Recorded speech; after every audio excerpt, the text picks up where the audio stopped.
Hello, my dears. So, Emma Watson went on Jay Shetty's podcast, and within the interview, she spoke about J.K. Rowling and her views on their relationship. Over the years, Emma and her co-star Daniel Radcliffe have been publicly critical of J.K. Rowling's views on the trans debate. In 2020, Emma tweeted, "Trans people are who they say they are, and deserve to live their lives without being constantly questioned or told they aren't who they say they are." Watson also followed up by encouraging donations to trans organisations like Mermaids and Mama Cash. That was her public response to J.K. Rowling's comments about gender identity in June 2020. Rowling had posted a series of tweets and later published an essay arguing that biological sex is immutable and should be prioritised over gender identity in policy and language. While Rowling's stance was from the perspective of a concerned feminist, many viewed her remarks as transphobic, sparking a lot of backlash which led to her receiving tons of online abuse and threats. And Watson was completely silent during all of this and didn't publicly condemn the way she was treated. Instead, her public statements were adding fuel to the fire rather than trying to calm things down. But in a recent interview with Shetty, she said this.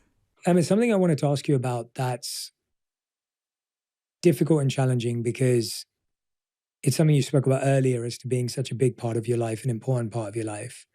But recently, there's been so many conversations and comments directly from J.K. Rowling, whether it's her saying she'd never forgive you for your views, or the fact that when she was asked what ruins the movies for her, she named yourself and some of your co-stars. And I imagine that's an extremely difficult thing when you've been a part of someone's world, when you've felt connected to their work, and then for it now to kind of be a full 180. And for someone to publicly say these things that can be quite extremely hurtful, actually. How do you think about that? I really don't believe that by having had that experience and holding the love and support and views that I have mean that I can't and don't treasure Joe and the person that I had personal experiences with. I will never believe that one negates the other, and that my experience of that person I don't get to keep and cherish. To come back to our earlier thing, I just don't think these things are either or. I think it's my deepest wish that I hope people who don't agree with my opinion will love me, and I hope I can keep loving people who I don't necessarily share the same opinion with. And I think that's a very, very important way for me that I need to be able to move through life. I just really, to circle back around, I really do believe in having conversations, and that those are really important, and that I don't know. I just see this world right now where we seem to be giving permission for this kind of like throwing out of people, or that people are disposable. And I just think I will always think that's wrong. I just believe that no one's disposable. And everyone, as far as possible, whatever the conversation is, should and can be treated with, at the very least, dignity and respect. I think the thing I'm most upset about is that a conversation was never made possible. So you remain open for that dialogue? Yeah, and I always will. I believe in that. I believe in that completely. Yeah, I just don't want to say anything that like continues to weaponize a really like toxic debate and conversation, which is maybe why I don't, well, it is why I don't comment or like continue to comment, not because I don't care about her or about the issue, but because I just, the way that the conversation is being had feels really painful to me.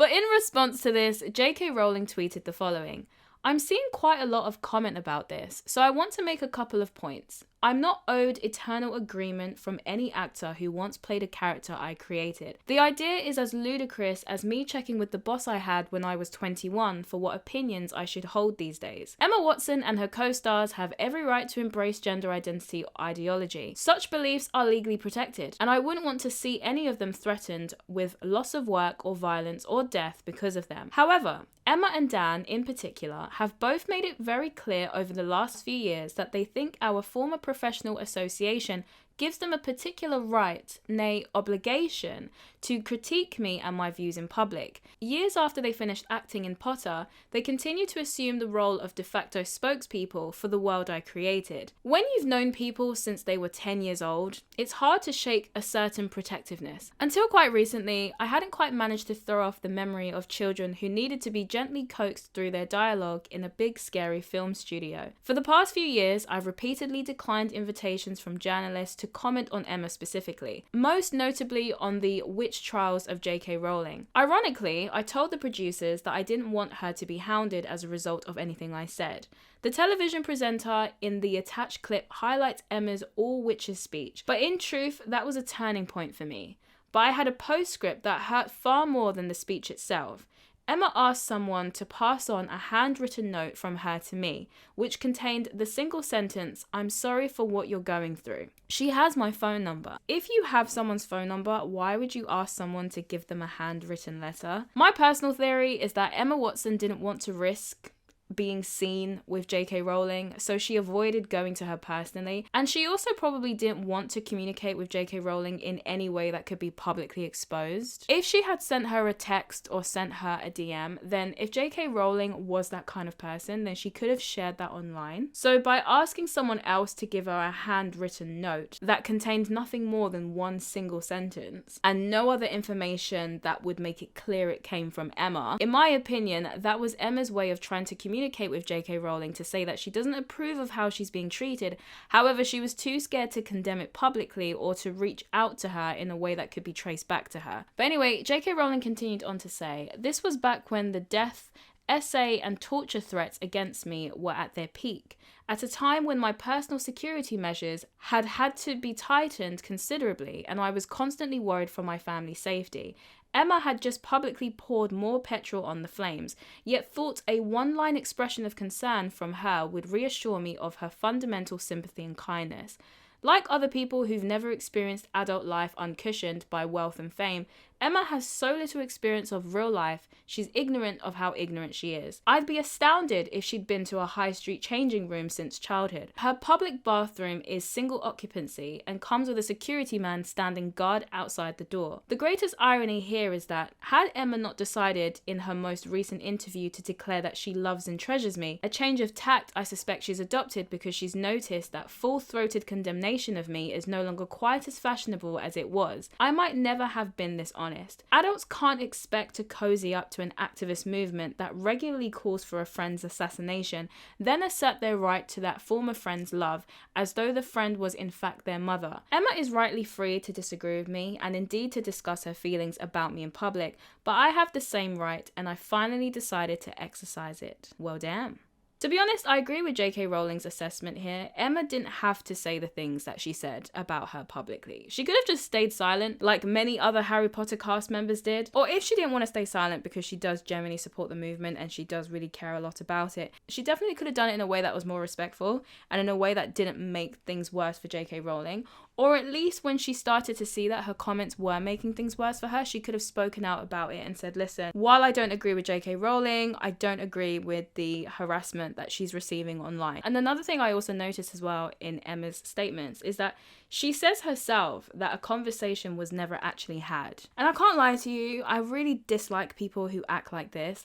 People who won't talk to you privately, who claim to be your friends, who have issues with the views that you have, but won't have a conversation with you privately, but yet they're so quick to start talking about you or criticizing you in public. I experienced something similar to this a couple years ago. Someone who was a quote unquote friend, I would say more of an acquaintance to be honest than an actual friend, this person decided to tell me off, I guess, publicly on social media and call me out for the fact that I had expressed views that were quite clearly disagreeing or condemning the idea of transitioning children. Rather than have a one-on-one conversation with me to maybe tell me that they don't like the things I've been saying and to express the issues or the concerns they have with the views that I was expressing, or even just to have a bit of curiosity as to why I think the way I think. Because if you know me personally and you know the kind of person I am enough to claim that we're friends, then it's kind of crazy that not even a part of you thought maybe she's not coming from a place of malice. I wonder why she has the views that she has. Let me ask. But no, this person basically decided they were going to just have a go at me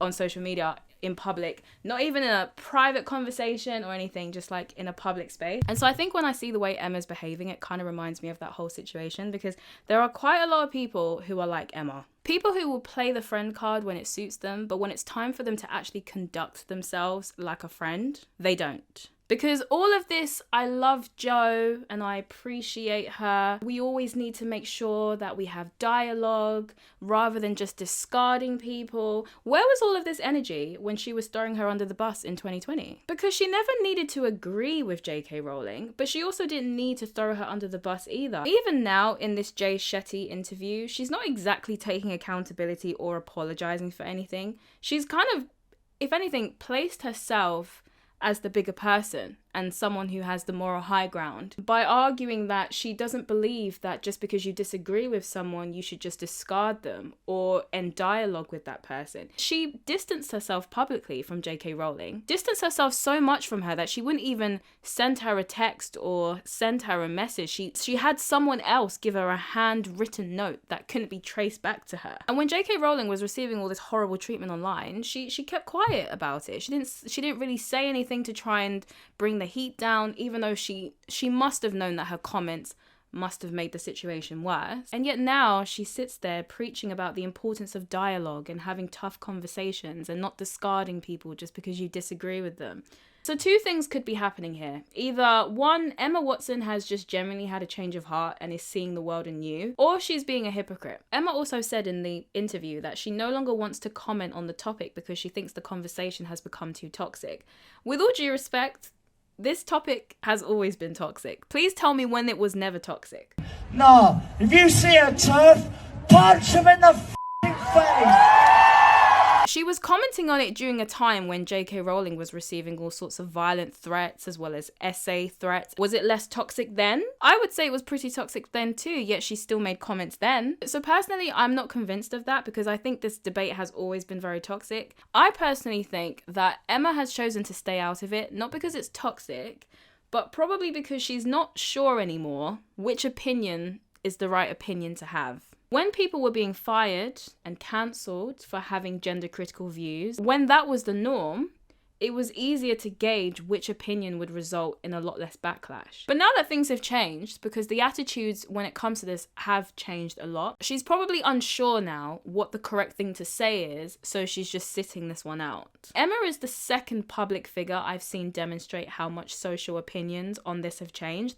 The first person who I saw demonstrating this was Simone Biles, who publicly went after Riley Gaines after Gaines criticised a school for allowing a male student who identified as a girl to play in a girls' football team. In response to Riley, Simone tweeted, "You're truly sick. All this campaigning because you lost a race, straight up sore loser." Because for those of you who don't know, Riley Gaines competed with Leah Thomas, who is biologically male, and the general negative experience that happened with the whole situation, not just the race itself, but how the girls were treated by their university, all of that is what caused Riley to start her activism in order to try and keep women's sports strictly female. So that's what Simone Biles is referring to when she says that she lost a race, which she didn't because they tied. But anyways, Biles continued on to say, "You should be uplifting the trans community and perhaps finding ways to make sports inclusive or creating a new avenue where trans feel safe in sport. Maybe a transgender category in all sports, but instead you bully them. One thing's for sure, no one in sports is safe with you around. Bully someone your own size, which would ironically be a male. Now, Biles did receive a lot of backlash for this, a lot more than I imagined she anticipated, and she later released another statement. I've always believed competitive equity and inclusion are both essential in sport. The current system doesn't adequately balance these important principles, which often leads to frustration and heated exchanges. And it didn't help for me to get personal with Riley, which I apologise for. These are sensitive, complicated issues that I truly don't have the answers or solutions to, but I believe it starts with empathy and respect. I don't know, she seemed pretty confident that she had the answers in her original tweet. The reason this represented a tide shift in my view is because had Simone Biles tweeted this a couple of years ago, it would have been received differently.